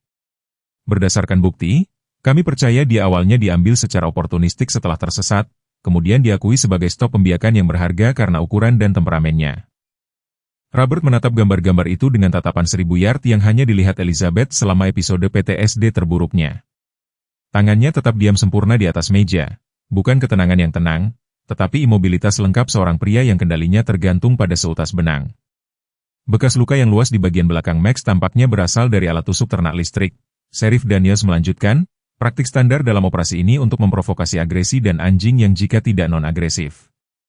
Patah tulang yang sebagian sembuh menunjukkan bahwa dia terluka dalam perkelahian atau selama pelatihan. Tapi yang paling mengkhawatirkan, dia ragu-ragu melirik Elizabeth sebelum melanjutkan. Tim forensik kami menemukan bukti rodentisida di area makan, racun tikus. Dr. Reed, yang telah mengambil alih perawatan Max dari Dr. Chin, mengangguk muram saat dia memeriksa informasi baru. Itu akan menjelaskan pola pendarahan yang tidak biasa dan beberapa anomali pemeriksaan darah. Rodentisida adalah antikoagulan. Mereka mencegah darah membeku dengan benar. Jika Max menelan bahkan sejumlah kecil, itu dapat menyebabkan pendarahan internal. Dia menoleh ke Robert, yang ekspresinya tidak berubah. Kita perlu menambahkan terapi vitamin K ke perawatannya segera dan menjalankan tes koagulasi yang lebih spesifik. Ini mengubah prognosisnya secara signifikan. Keracunan memperparah semua cedera lainnya. Wahyu bahwa Max tidak hanya dianiaya dan dipaksa untuk bertarung, tetapi sengaja diracun, menghancurkan sesuatu yang mendasar dalam diri Robert. Ketenangan militernya hancur saat dia membenamkan wajahnya di tangannya. Bahunya bergetar karena isak tangis yang sunyi. Elizabeth belum pernah melihat ayahnya menangis, tidak ketika ibunya meninggal, tidak pada titik terendahnya dengan PTSD, dan pemandangan itu membuatnya lebih takut daripada krisis medis yang dihadapi Max. Sheriff Daniels diam-diam mengumpulkan foto-foto itu, memberi keluarga privasi. Kami akan menemukan siapa yang melakukan ini, janjinya sebelum pergi. Perkelahian anjing membawa dakwaan kejahatan di negara bagian ini. Kekejaman hewan saja akan berarti hukuman penjara yang signifikan. Menjelang sore hari, tes darah tambahan mengonfirmasi kecurigaan Dr. Reed. Max memang telah diracun, kemungkinan ketika dia menjadi terlalu terluka atau tidak mau bertarung. Kabar baiknya, jika kita bisa menyebutnya begitu, Dr. Reed menjelaskan kepada Robert dan Elizabeth, adalah bahwa dia mungkin melarikan diri segera setelah menelan. Dosis penuh akan membunuhnya dalam beberapa hari. Kabar buruknya adalah kita sekarang berjuang di beberapa bidang, kelaparan, cedera, paparan, dan racun memengaruhi kemampuannya untuk sembuh dari semua trauma lainnya. Dokter itu ragu-ragu, ekspresinya melembut. Tuan Miller, saya mengerti tekad Anda untuk melihat ini sampai akhir, tetapi saya perlu menjelaskan tentang penderitaan Max. Kita dapat mengelola rasa sakit, tetapi pemulihannya, jika dia selamat, akan lama dan sulit. Dilema etika menggantung berat di udara di antara mereka. Dr. Reed tidak secara langsung menyarankan eutanasia, tetapi subteksnya jelas. Elizabeth menyaksikan ayahnya berjuang dengan pertanyaan yang tak terucapkan. Apakah menjaga Max tetap hidup merupakan tindakan cinta atau keegoisan? Momen itu terasa tak tertahankan sampai Robert akhirnya berbicara. Suaranya serak karena emosi. Saya mengerti apa yang Anda katakan, dokter, dan jika saya percaya Max telah menyerah, saya akan membuat pilihan itu untuknya, tidak peduli betapa sakitnya saya. Dia menarik napas gemetar. Tapi dia merangkap pulang kepadaku bukan untuk mati di pelukanku. Dia bisa melakukan itu di hutan. Dia pulang untuk hidup, seolah-olah untuk menantang keyakinan Robert. Kondisi Max memburuk dengan cepat malam itu. Pemujian dan perawatan tambahan telah membebani kekuatan rapuhnya dan dia mulai mengalami kesulitan bernapas. Dr. Reed, dipanggil segera oleh teknisi semalam, mengidentifikasi edema paru-paru cairan di paru-paru, kemungkinan kombinasi kelemahan jantung dari kekurangan gizi dan efek antikoagulan dari racun. Kita perlu mengintubasi, perintahnya. Bergerak dengan cepat. Robert menekan dirinya ke dinding, menyaksikan dengan ngeri tanpa suara saat mereka membius Max dan memasukkan selang pernapasan yang menghubungkannya ke ventilator yang mengambil alih pekerjaan yang tidak dapat ditangani oleh tubuhnya yang kelelahan. Pemandangan Max, yang dulunya bersemangat dan kuat, sekarang benar-benar tidak bergerak, dadanya naik dan turun hanya karena mesin memaksanya untuk menghancurkan pertahanan Robert yang tersisa. Elizabeth menemukannya di kapal kecil rumah sakit hewan yang dipelihara untuk keluarga yang menghadapi keputusan sulit, duduk sendirian dalam cahaya redup. Aku tidak tahu apakah aku melakukan hal yang benar lagi. Lizzie, akunya, menggunakan nama panggilan masa kecilnya untuk pertama kalinya dalam bertahun-tahun. Melihatnya seperti itu, mungkin mereka benar. Mungkin akan lebih baik untuk melepaskannya. Pengakuan itu tampaknya menyakitinya secara fisik. Setiap kata diambil dari semacam waduk rasa bersalah dan ketidakpastian yang dalam. Elizabeth duduk di samping ayahnya, memegang tangannya yang keriput. Ketika aku berusia 10 tahun dan ibu sekarat, katanya dengan tenang. Kau mengatakan sesuatu kepadaku yang tidak pernah kulupakan. Kau berkata, kadang-kadang tindakan cinta yang terbesar adalah berjuang bersama seseorang, bahkan ketika peluangnya sangat buruk, karena itu memberitahu mereka bahwa mereka layak untuk diperjuangkan. Dia meremas jari-jarinya. Max berjuang pulang kepadamu melalui kondisi yang seharusnya membunuhnya 10 kali lipat. Dia pantas mendapatkan seseorang di sisinya yang percaya dengan gigih pada perjuangannya. Mata Robert, ketika bertemu dengan mata wanita itu, mengandung rasa terima kasih yang begitu dalam sehingga tidak memerlukan ekspresi verbal. Malam itu membawa jam-jam tergelap. Max mengalami kejang, sekali lagi lebih hebat dari sebelumnya.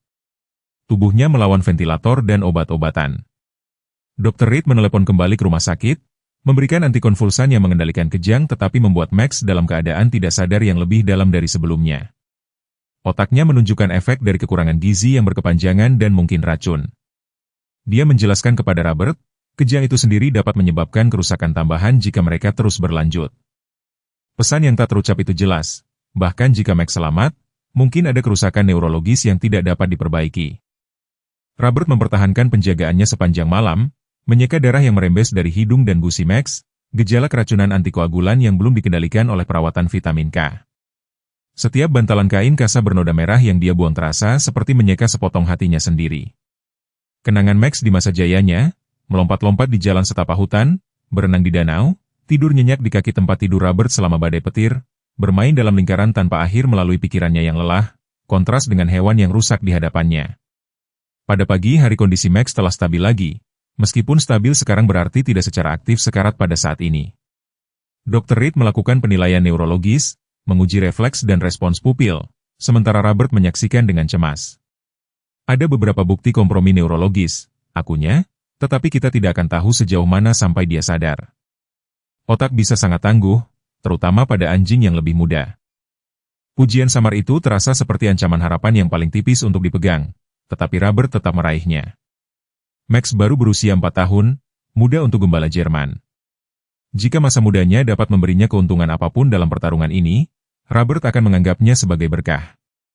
Elizabeth tiba di pertengahan pagi dengan pakaian segar dan makanan yang hanya sedikit disentuh oleh Robert. Sheriff telah menelepon dengan pembaruan. Mereka telah mengidentifikasi tersangka dalam cincin perkelahian anjing tetapi belum melakukan penangkapan. Operasi itu tampaknya menjadi bagian dari jaringan yang lebih besar yang mencakup beberapa kabupaten, dengan anjing-anjing dipindahkan antar lokasi secara teratur. Mereka pikir Max mungkin telah diangkut dari lokasi aslinya tempat dia diambil, jelasnya. Itu akan menjelaskan mengapa pencarian awal tidak pernah menemukannya. Dia mungkin berada bermil-mil jauhnya sampai baru-baru ini. Gagasan bahwa Max tidak hanya melarikan diri dari para penculiknya tetapi berpotensi menavigasi wilayah asing untuk menemukan jalan pulang menambahkan lapisan lain ke keajaiban kembalinya. Robert menatap sosok diam anjingnya, mencoba membayangkan perjalanan, terluka, diracun, kelaparan, namun entah bagaimana mempertahankan kompas internal yang membimbingnya kembali ke satu tempat yang dia rasa aman. Pikiran itu memperkuat tekadnya dan merobek hatinya. Apa yang telah diderita Max dalam 48 hari itu yang tidak akan pernah diketahui sepenuhnya oleh Robert? Saat sore memudar menjelang malam, Dr. Reed melakukan serangkaian tes lagi. Fungsi ginjal dan hati Max semakin memburuk, racun melanjutkan pekerjaan berbahaya meskipun diobati. Kita mencapai titik keputusan kritis, katanya kepada Robert dengan lembut. Tubuhnya melawan terlalu banyak pertempuran secara bersamaan. Ventilator mendukung pernapasannya, tetapi kita tidak dapat secara mekanis mendukung ginjal yang gagal tanpa batas waktu di fasilitas kita. Pendekatan dokter yang penuh kasih tetapi langsung tidak memberikan ruang untuk salah tafsir. Mereka kehabisan pilihan dan waktu. Untuk pertama kalinya sejak Max kembali, Robert benar-benar menghadapi kemungkinan bahwa semua cinta, tekad, dan intervensi medis di dunia mungkin tidak cukup. Saat kegelapan turun di luar jendela rumah sakit, dia membuat keputusan, saya perlu waktu sendirian bersamanya, pintanya. Dr. Reed mengangguk, memahami implikasinya. Dia memutuskan alarm pemantauan tetapi membiarkan tampilan berfungsi, lalu diam-diam menginstruksikan staf untuk memberi mereka privasi. Ketika ruangan kosong, Robert menarik kursinya dekat ke sisi tempat tidur Max, mengumpulkan kaki anjingnya yang lemas di tangannya. Apapun yang kamu putuskan, sobat, bisiknya, aku bersamamu. Jika kamu perlu pergi, aku akan mengerti. Mesin-mesin melanjutkan ritme mekanis mereka, mengukur detak jantung dan napas yang tidak menceritakan apapun tentang jiwa yang mereka pertahankan. Robert pasti tertidur dengan kepala bersandar di samping Max di ranjang rumah sakit, tangannya masih melingkar melindungi kaki anjing itu. Dia terbangun linglung karena tekanan lembut pada jari-jarinya, begitu samar sehingga dia mungkin membayangkannya. Kecuali itu datang lagi, kaki Max bergerak-gerak, lalu dengan sengaja menekan telapak tangannya. Kepala Robert tersentak seketika, waspada untuk menemukan mata Max terbuka dan fokus langsung padanya. Bukan tatapan kosong dan menyakitkan dari momen-momen kesadaran singkat sebelumnya, tetapi pengenalan yang jelas, pupil, merespon secara normal terhadap cahaya redup. Ventilator masih bernapas untuknya, mencegah vokalisasi apapun, tetapi niatnya tidak salah lagi. Max benar-benar hadir untuk pertama kalinya sejak kembalinya. Dr. Reed. Suara Robert pecah saat dia menekan tombol panggil berulang kali. Sesuatu sedang terjadi. Dokter tiba beberapa saat kemudian, menanggapi urgensi dalam nada suara Robert, dan segera mulai memeriksa Max. Mata gembala Jerman itu mengikuti gerakannya, tanda menggembirakan lainnya. Setelah penilaian menyeluruh, Dr. Reed mendongak dengan optimisme hati-hati. Respons neurologisnya meningkat secara nyata. Tekanan darah telah stabil dan indikator fungsi ginjal sedikit lebih baik dari kemarin. Saya tidak bisa menjelaskannya secara medis, tetapi dia tampaknya pulih. Selama 12 jam berikutnya, Max melanjutkan peningkatan yang lambat tetapi stabil yang menentang harapan medis. Menjelang malam dia bernapas melalui ventilator cukup sering sehingga Dr. Reed memutuskan untuk mencoba ekstubasi. Ini tidak berarti kita keluar dari hutan. Dia memperingatkan saat dia bersiap untuk melepaskan selang pernapasan, tetapi ini adalah langkah positif yang signifikan. Robert menahan napas saat selang itu ditarik dengan hati-hati dan mereka menunggu untuk melihat apakah Max dapat mempertahankan pernapasan secara mandiri. Anjing itu batuk lemah, suara yang menyakitkan yang meskipun demikian mewakili fungsi vital yang kembali ke kendalinya. Setiap napas berikutnya datang, berat tetapi stabil, tanpa bantuan ventilator. Tetapi pada pagi berikutnya Max tidak hanya bernapas tanpa bantuan tetapi telah berhasil mengangkat kepalanya sebentar. Ketika Robert memasuki ruangan, Dr. Reed, meninjau pekerjaan darah terbaru, menggelengkan kepalanya tidak percaya. Peningkatan fungsi ginjal dan hatinya menentang harapan medis konvensional. Terapi vitamin K akhirnya mengendalikan efek antikoagulan, tetapi kecepatan peningkatan pada sistem lainnya. Dia terdiam, lalu tersenyum sedikit. Terkadang kita melihat ini dalam kedokteran, pasien yang pulih melawan segala rintangan ketika mereka terhubung kembali dengan seseorang yang vital bagi mereka. Keinginan untuk hidup itu kuat dan Max jelas memiliki yang luar biasa. Pada hari ke-54, 6 hari setelah kembalinya Max, dia telah berkembang hingga duduk dengan bantuan dan menerima sejumlah kecil nutrisi cair secara oral. Pemborosan ototnya masih ekstrim dan luka-luka dari cobaan beratnya jelas terlihat menyakitkan. Tetapi ancaman langsung terhadap hidupnya telah surut cukup sehingga Dr. Reed mulai membahas rencana pemulihan jangka panjang. Kita melihat bulan-bulan rehabilitasi, jelasnya kepada Robert dan Elizabeth, terapi fisik untuk pemborosan otot dan cedera, kemungkinan terapi neurologis, tergantung pada defisit apa yang menjadi jelas saat dia mendapatkan kembali kekuatan. Dia mungkin tidak akan pernah mendapatkan kembali fungsi penuh yang dia miliki sebelumnya, tetapi kualitas hidup yang baik sekarang menjadi tujuan yang realistis. Sementara kondisi fisik Max secara bertahap stabil, penyelidikan atas penculikan dan pelecehannya semakin meningkat. Sheriff Daniels tiba di rumah sakit hewan pada hari ke-55 dengan berita, "Kami telah melakukan 3 penangkapan yang terkait dengan operasi perkelahian anjing." Lapornya, kepuasan terlihat dalam ekspresinya yang biasanya tabah. Seorang tersangka berbicara, sebagai imbalan atas keringanan hukuman. Dia memberi kami nama, lokasi, detail tentang bagaimana mereka memperoleh dan membuang anjing.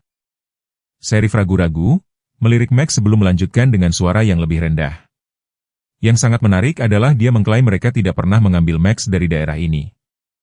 Menurutnya, Max dibawa dari operasi yang berbeda sekitar 100 mil ke selatan, sudah terluka, sekitar 3 minggu yang lalu. Robert mengerutkan kening, garis waktu tidak sesuai dengan pemahamannya tentang peristiwa. Itu tidak mungkin. Max menghilang dari halaman saya 48 hari yang lalu. Seseorang membawanya hari itu. Sheriff Daniel merentangkan tangannya meminta maaf. Saya hanya memberitahu Anda apa yang diklaim tersangka. Dia mengatakan kelompok mereka hanya memiliki Max selama sekitar 3 minggu dan dia sudah dalam kondisi yang buruk ketika mereka mendapatkannya, digunakan terutama untuk pelatihan umpan. Dia berhenti melihat ekspresi Robert yang gelap. Saya minta maaf, tetapi penting kita memahami dengan tepat apa yang terjadi jika kita akan membawa semua orang yang bertanggung jawab ke pengadilan. Ketidakkonsistenan itu mengganggu Robert selama beberapa hari berikutnya saat Max melanjutkan peningkatannya yang lambat. Jika cincin perkelahian anjing tidak mengambil Max pada awalnya, siapa yang melakukannya dan di mana dia selama minggu-minggu pertama pencarian putus asa itu? Misteri itu semakin dalam ketika Dr. Reed, memeriksa luka Max yang sembuh, mencatat bahwa beberapa luka yang lebih tua tidak sesuai dengan pola perkelahian anjing yang khas. Luka bakar melingkar ini, tunjuknya, tidak konsisten dengan tanda-tanda alat pengaras api yang kita lihat dalam operasi perkelahian. Mereka lebih kecil, lebih tepat, hampir seperti luka bakar rokok. Implikasinya menggantung tak terucapkan. Siksaan Max mungkin telah dimulai sebagai kekejaman yang disengaja, bukan sebagai bagian dari cincin perkelahian terorganisir. Pada hari ke-58, Sheriff Daniels kembali dengan berita yang mengirimkan gelombang kejutan melalui semua orang yang terlibat dalam kasus Max. Kami telah mengidentifikasi tersangka kedua berdasarkan informasi yang diberikan oleh informan kami. Jelasnya, meletakkan foto di atas meja di samping tempat tidur Max. James Parker. Dia tinggal di sebelah rumah Anda, Tuan Miller. Gambar itu menunjukkan seorang pria berusia pertengahan 40-an dengan penampilan yang tidak mencolok, orang yang sama yang memperingatkan Elizabeth tentang seorang penguntit di halaman belakang mereka pada malam Max kembali. Menurut informan kami, Parker telah memasok anjing ke cincin perkelahian selama bertahun-tahun. Hewan peliharaan lingkungan, hewan liar, apapun yang bisa dia dapatkan. Wahyu itu menghantam Robert seperti pukulan fisik, Parker. Dia membantu mencari Max. Dia memasang selebaran, menghadiri pertemuan masyarakat. Pengkhianatan itu tidak dapat dipahami. Tetangga yang ramah berubah dalam sekejap menjadi monster yang mampu melakukan kekejaman yang tak terbayangkan. Sheriff Daniels mengangguk dengan suram. Itulah modusnya. Dia berpartisipasi dalam pencarian, menunjukkan kepedulian, membelokkan kecurigaan. Kami telah menemukan bukti yang menghubungkannya dengan setidaknya 7 hewan peliharaan yang hilang di wilayah tersebut selama 2 tahun terakhir. Berdasarkan penyelidikan kami percaya dia menyimpan Max di gudangnya selama beberapa minggu, melecehkannya sebelum menjualnya ke cincin perkelahian ketika dia menjadi terlalu terluka atau sulit untuk dikelola. Saat Sheriff merinci temuan mereka, potongan-potongan itu jatuh mengerikan ke tempatnya, gudang. Elizabeth telah melihat senter di dekatnya pada malam Max kembali. Penampilan tetangga yang nyaman untuk melaporkan seorang penguntit, cara Max entah bagaimana menavigasi langsung pulang, meskipun kondisinya. Dia tidak melakukan perjalanan bermil-mil tetapi hanya beberapa meter dari penjaranya ke rumahnya. Yang paling memberatkan adalah wahyu terakhir Sheriff. Kami menemukan kalung asli Max terkubur di halaman belakang Parker bersama dengan beberapa lainnya. Implikasi dari kalung-kalung lain itu, hewan peliharaan lain yang tidak cukup beruntung untuk melarikan diri, menggantung berat di ruangan. Keesokan malamnya ketika Elizabeth duduk bersama Max di rumah sakit, Robert kembali ke rumah untuk mengumpulkan lebih banyak pakaian dan memilah tumpukan surat yang telah menumpuk. Saat dia masuk ke jalan masuknya, dia melihat James Parker di halaman depannya menyapu daun seolah-olah tidak ada yang berubah. Pemandangan pria yang sekarang terungkap sebagai arsitek penderitaan Max, bergerak bebas sementara anjingnya berjuang untuk hidup di ranjang rumah sakit, menyulut sesuatu yang primordial dalam diri Robert. Sebelum dia secara sadar memutuskan untuk bergerak, dia mendapati dirinya melangkah melintasi garis properti, menutup jarak di antara mereka dengan fokus predator. Parker mendongak, ekspresinya bergeser dari sapaan kasual menjadi waspada saat dia mencatat niat Robert. Sekarang, tunggu, dia mulai mundur, menyapu daun terangkat secara defensif. Saya tidak tahu apa yang Anda pikirkan, Anda tahu. Robert tidak mengatakan apa-apa. Bertahun-tahun pelatihan militer mengambil alih saat dia menghitung jarak, sudut, pendekatan. Hanya ledakan tiba-tiba klakson mobil yang memecah konsentrasinya. Elizabeth, tiba, tanpa diduga, menyadari apa yang akan terjadi dan melakukan intervensi. Ayah, berhenti. Polisi sedang dalam perjalanan untuk menangkapnya. Jangan lakukan ini. Suaranya menembus kabut merah kemarahan Robert, membekukannya di tengah langkah. Parker memanfaatkan kesempatan untuk mundur ke rumahnya, pintu membanting dan mengunci, terlibat terdengar. Sheriff Daniels dan 2 deputi tiba beberapa menit kemudian, menemukan Robert masih berdiri kaku di garis properti. Tangan Elizabeth menahannya di lengannya. Kami datang segera setelah kami mengamankan surat perintah, jelas Sheriff, mengangguk ke arah rumah Parker. Kami tidak menyangka Anda akan berada di sini. Penangkapan dilanjutkan dengan efisiensi metodis, Parker muncul dengan tangan terangkat setelah para deputi mengumumkan kehadiran mereka. Saat mereka membawanya ke mobil patroli, dia bertatapan singkat dengan Robert. Itu hanya seekor anjing, katanya dengan penghinaan yang mengungkapkan kekosongan sebenarnya di balik fasadnya yang biasa. Semua keributan ini hanya untuk seekor anjing. Para tetangga yang berkumpul, tertarik oleh keributan sirene dan suara yang ditinggikan, bereaksi terhadap kata-kata Parker dengan jijik yang terdengar. Di antara mereka berdiri Tommy Murphy, yang membuka gerbang secara tidak sengaja memicu seluruh tragedi. Wajah bocah itu hancur karena penolakan Parker yang tidak berperasaan terhadap Max, tetapi Robert mengejutkan semua orang dengan menghampirinya dan meletakkan tangan yang mantap di bahunya. Dia adalah keluarga Max. Dan apa yang membedakan manusia dari monster adalah bagaimana kita memperlakukan mereka yang bergantung pada kita. Deklarasi sederhana, disampaikan dengan martabat yang tenang, mengubah momen dari momen pembalasan menjadi keadilan. Saat Sheriff Daniels mengamankan Parker di mobil patroli, dia berbalik ke Robert. Ada lagi, katanya pelan. Ketika kami memproses komputernya, kami menemukan bukti bahwa dia telah menjalankan forum online yang mengajarkan orang lain cara menculik hewan peliharaan untuk keuntungan. Ini melampaui perkelahian anjing lokal. Ini adalah perusahaan kriminal terkoordinasi yang mencakup setidaknya 3 negara bagian. Pelarian Max mungkin telah mengungkap operasi yang telah berjalan selama bertahun-tahun. Wahyu bahwa penderitaan Max pada akhirnya dapat menyelamatkan hewan lain yang tak terhitung jumlahnya menambahkan dimensi lain ke perjalanan luar biasa gembala Jerman itu. Malam itu, kembali ke rumah sakit hewan, dengan beban konfrontasi dan wahyu yang berat di pundaknya, Robert menemukan Max duduk tegak sepenuhnya untuk pertama kalinya, waspada dan mengawasi pintu seolah-olah mengharapkannya. Ketika mata mereka bertemu, Ekor anjing itu berdebam lemah ke tempat tidur.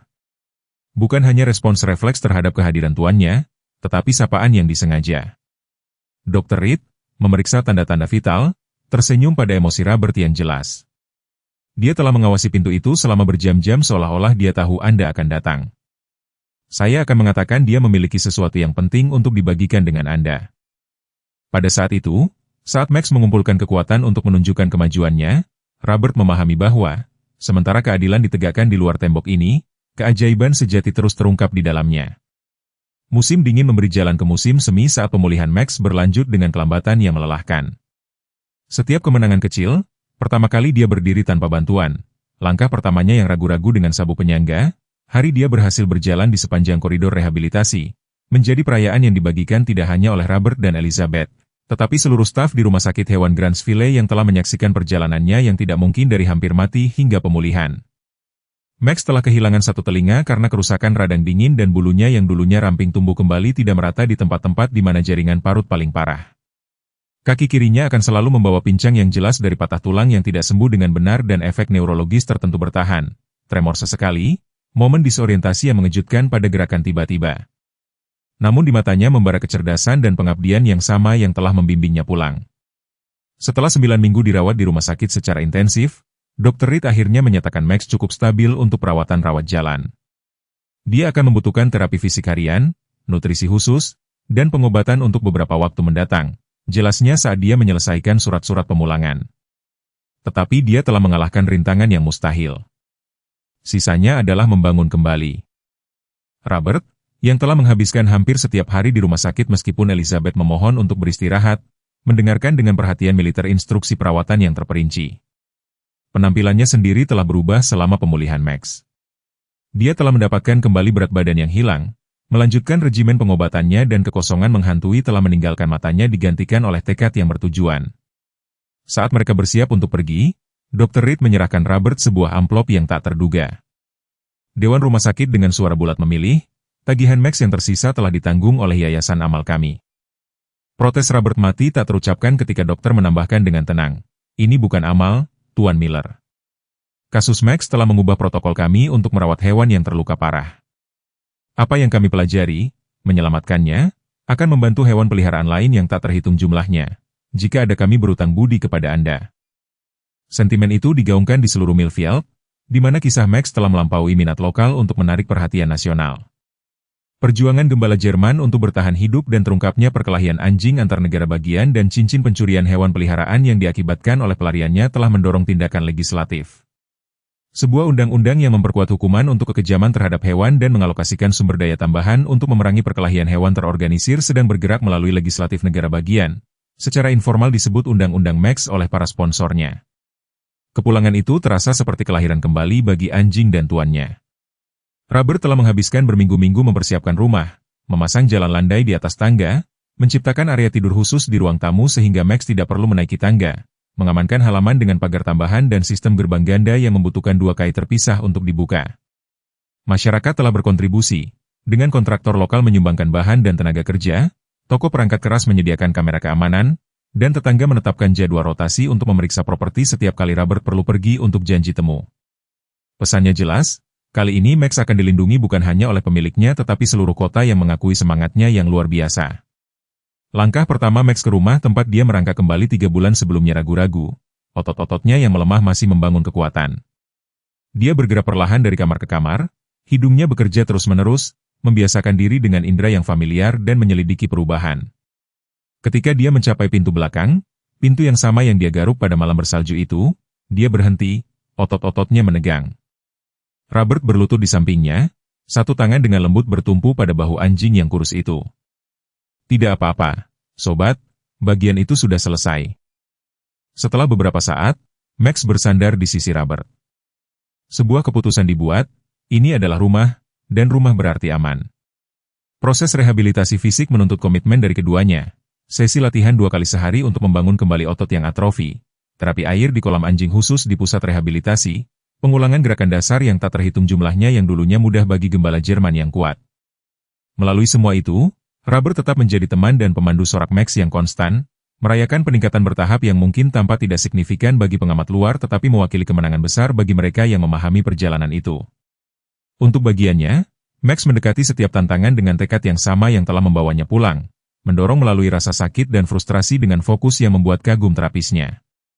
Kasus terhadap James Parker dilanjutkan melalui sistem peradilan dengan presisi metodis.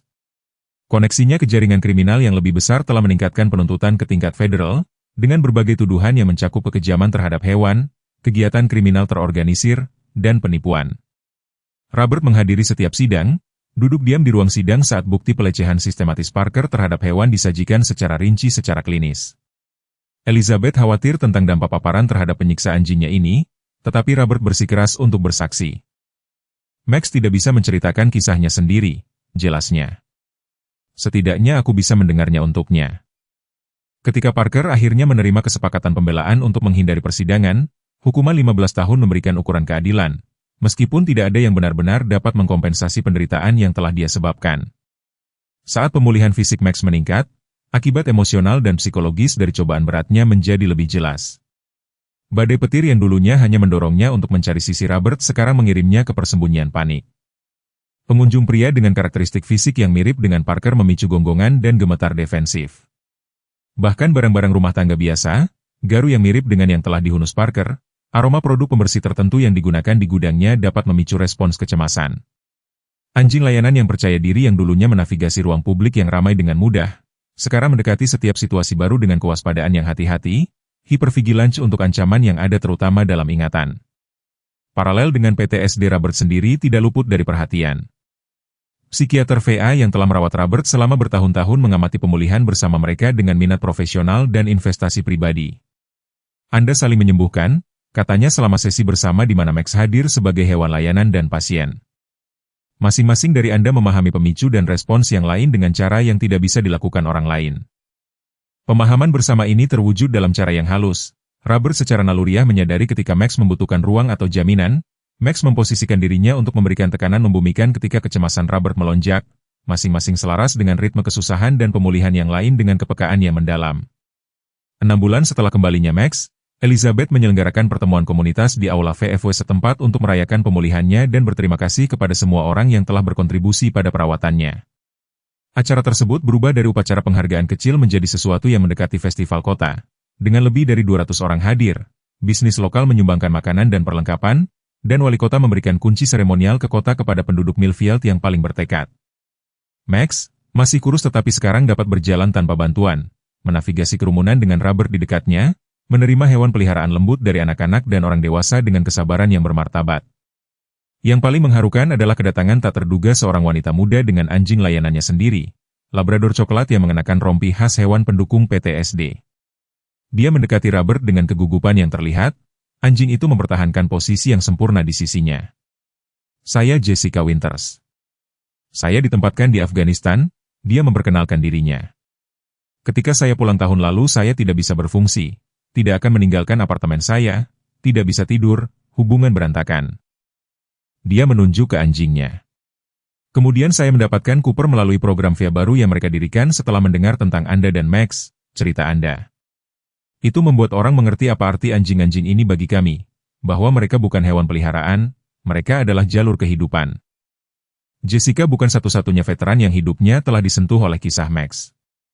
Publisitas seputar kasus dan pemulihannya telah menyoroti peran penting hewan layanan dalam mendukung veteran dengan PTSD.